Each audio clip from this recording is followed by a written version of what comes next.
Radhe Radhe everyone, आप सभी को देवउठनी एकादशी की बहुत बहुत बधाइयां। फ्रेंड्स, देवउठनी एकादशी के दिन तुलसी जी का विवाह कराया जाता है। आज की वीडियो में हम जानेंगे कि बहुत कम सामग्री के साथ बिना पंडित जी को बुलाए हम स्वयं अपने घर में तुलसी जी का विवाह कैसे करा सकते हैं। कि तुलसी जी का विवाह देवउठनी एकादशी के दिन किया जाता है। देवउठनी एकादशी से और पूर्णिमा तक कभी भी आप तुलसी जी का विवाह कर सकते हैं। ज्यादातर लोग देवउठनी एकादशी के दिन ही विवाह संपन्न कराते हैं। तो देवउठनी एकादशी के दिन शाम के समय देव उठाने के बाद हमें तुलसी जी का विवाह करना है। तो शाम को हम क्या करेंगे, जो तुलसी जी का गमला है वहां पर हम थोड़ी साफ सफाई करेंगे। अपनी तुलसी जी को अच्छे से हम सजा लेंगे। आप यहाँ पर रंगोली बना सकते हैं, चौक पूर सकते हैं, और अगर ऐसा कुछ आपको नहीं आता है तो आप स्वास्तिक बना लीजिए। तो मैंने यहाँ पर स्वास्तिक बना लिया है। और देखिए, स्वास्तिक के रूप में हम गणेश जी का भी पूजन कर लेते हैं। तो यहाँ पर स्वास्तिक बना लेंगे। फिर सबसे पहले देसी घी का दीपक जलाना है। उसके बाद हाथ जोड़ के संकल्प करेंगे, हे तुलसी मैया, आज मैं आपका विवाह संपन्न करा रही हूँ।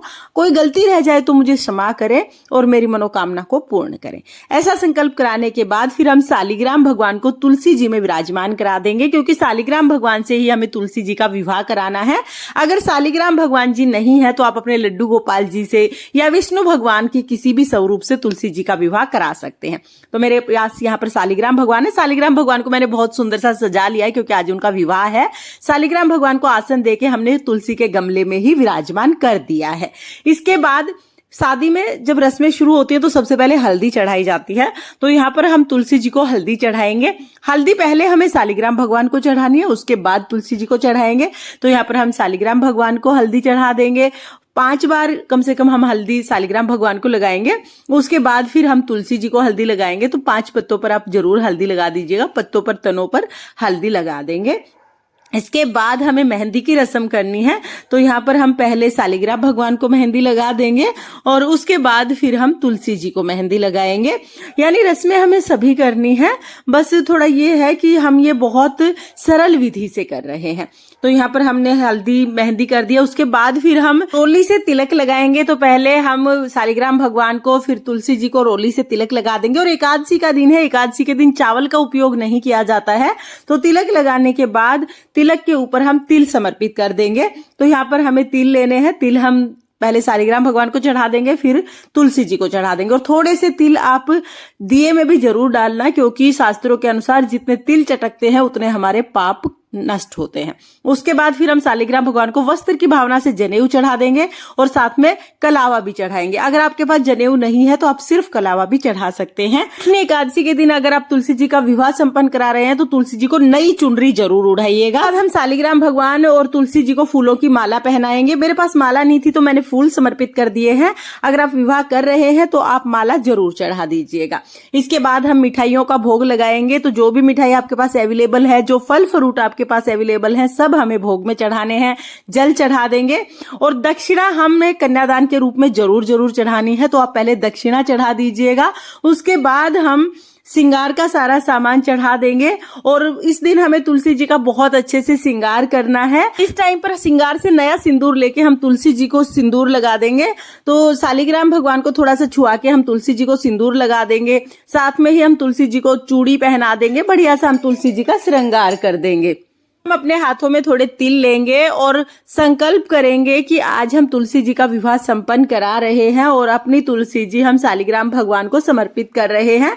इस तरह से कन्यादान का भाव करेंगे और फिर हम जो तिल है वो शालिग्राम भगवान को समर्पित कर देंगे। बाद हम तुलसी जी के फेरे कराते हैं। तो फेरे कराने के लिए आप अपने हाथ में नारियल लेके और 7 बार तुलसी जी की परिक्रमा कर सकते हैं। अगर आपके घर में कोई पुरुष है तो पुरुष शालिग्राम भगवान को उठा लेते हैं और आप तुलसी जी को, तो आप इस चौकी की 7 फेरी लगा सकते हैं।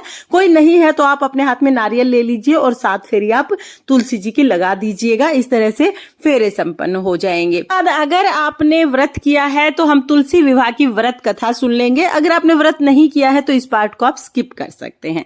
तो यहाँ पर बहुत प्रेम पूर्वक हम तुलसी जी के विवाह की कथा सुनेंगे। कथा का लिंक आपको डिस्क्रिप्शन में मिल जाएगा। कथा सुनने के बाद फिर हम बहुत ही प्रेम पूर्वक यहाँ पर आरती करेंगे। तो पहले हम शालिग्राम भगवान की आरती करेंगे, यानी महा आरती हम कर लेते हैं, फिर हम तुलसी जी की आरती करेंगे। प्रेम पूर्वक आरती उतारने के बाद हाथ जोड़कर तुलसी जी से शालिग्राम भगवान से पूजा में रही कमियों के लिए क्षमा याचना करेंगे और अपनी मनोकामनाओं को पूर्ण करने के लिए प्रार्थना करेंगे। इसके साथ ही आप यहाँ पर तुलसी जी के लिए बर्तन चढ़ा सकते हैं, कपड़े चढ़ा सकते हैं, आप चाहे सोने चांदी के जेवर भी चढ़ा सकते हैं। जितनी चीजें आप दान करना चाहें वो सारी चीजें हम यहाँ पर चढ़ा देंगे। और जब हम विवाह संपन्न करा लेंगे उसके बाद जो भोग प्रसाद है वो तो हम सब लोगों में बांट देंगे, और बाकी जो भी सामान हमने चढ़ाया है, जैसे आपने श्रृंगार का सामान चढ़ाया है, साड़ी चढ़ाई है, बर्तन चढ़ाए हैं, या जो भी सामान चढ़ाया वो सभी हमें दान करना होता है। आप चाहे तो ये सारा सामान आप किसी भी गरीब लड़की की शादी में दान कर सकते हैं। आप चाहे तो ये सारा सामान आप मंदिर में भी चढ़ा के आ सकते हैं। तो ये सारा सामान हमें दान कर देना होता है। आपके घर के आसपास किसी गरीब लड़की की शादी है तो आप ये सारा सामान उसी दिन शादी में कन्यादान में पहुंचा सकते हैं, या फिर आप पूर्णिमा तक कभी भी ये सारा सामान दान कर सकते हैं। मेन है कि ये सामान हमें अपने पास नहीं रखना, इस सामान को दान कर देना है। तो फ्रेंड्स, इस तरह से बहुत सरल तरीके से घर पर ही आप तुलसी जी का विवाह संपन्न करा सकते हैं। तुलसी विवाह कराने का बहुत ज्यादा महत्व होता है। लड़की के कन्यादान के समतुल्य फल प्राप्त होता है तुलसी विवाह से। तो जीवन में एक बार तुलसी विवाह सबको जरूर कराना चाहिए। लेकिन बहुत से लोग सिर्फ इसलिए तुलसी विवाह नहीं कराते कि बहुत ज्यादा सामान चाहिए होता है जो उनके बजट में नहीं होता है। तो आप कम बजट में भी तुलसी जी का विवाह करा सकते हैं। आपके भाव ज्यादा महत्वपूर्ण होते हैं, तो शुद्ध भाव से आप तुलसी जी का विवाह कराइए। सामग्री कम हो ज्यादा हो कोई फर्क नहीं पड़ता। आपको तुलसी जी के विवाह की सरल विधि कैसी लगी कमेंट करके जरूर बताना। और अगर ये वीडियो आपको पसंद आया हो, वीडियो आपके लिए थोड़ा बहुत भी यूजफुल हो, तो प्लीज वीडियो को लाइक कर देना और चैनल को सब्सक्राइब कर लेना। राधे राधे।